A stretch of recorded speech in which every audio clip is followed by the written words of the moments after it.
eles continuariam escolhendo ao Senhor.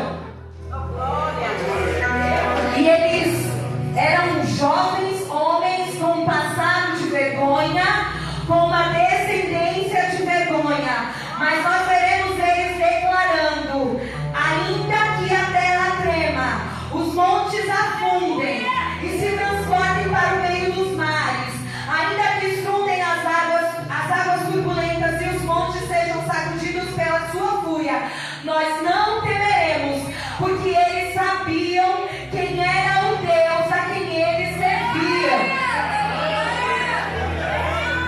Eles declaram que se tivesse tudo se acabando, continuariam confiando no Senhor.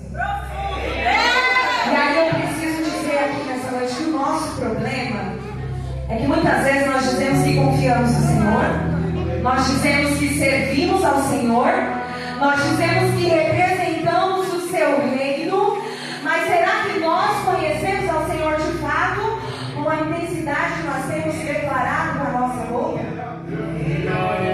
Ou será que Jesus, o Senhor, só é o nosso refúgio quando o mundo está desabando ao nosso redor? Porque é muito fácil na hora da nossa aflição, nosso primeiro pensamento é: meu Deus, me ajuda. Mas será que nós temos conhecido ao Senhor como de fato sendo tudo para nós, com as coisas indo bem, com as coisas indo mal?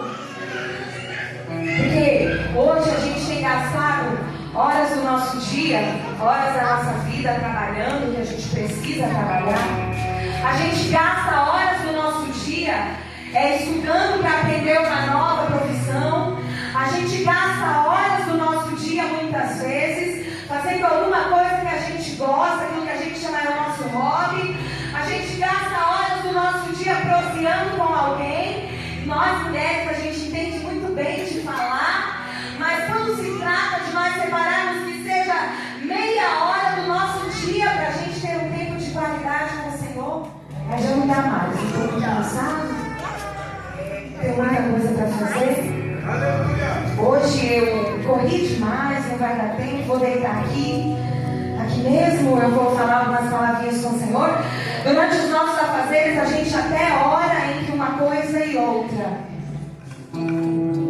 E a pergunta que eu quero fazer para mim, para você nessa noite: como é que a gente diz conhecer alguém com quem a gente não passa tempo? Ele é o nosso refúgio, ele é a nossa fortaleza, ele é o nosso socorro bem presente na angústia. Mas às vezes a gente sabe mais detalhes da vida de alguém que a gente segue na rede social do que sobre o Senhor. Hebreus capítulo 11 tem lá uma galeria dos heróis da fé que fala sobre a vida de muitos homens de Deus, um único capítulo. E às vezes a gente chega aqui, gente nascida e criada na igreja, que você pergunta assim: qual foi o detalhe da vida de fulano? A pessoa não sabe. Porque a gente sabe mais da pessoa que a gente segue na rede social do que sobre Jesus que nós dizemos ser.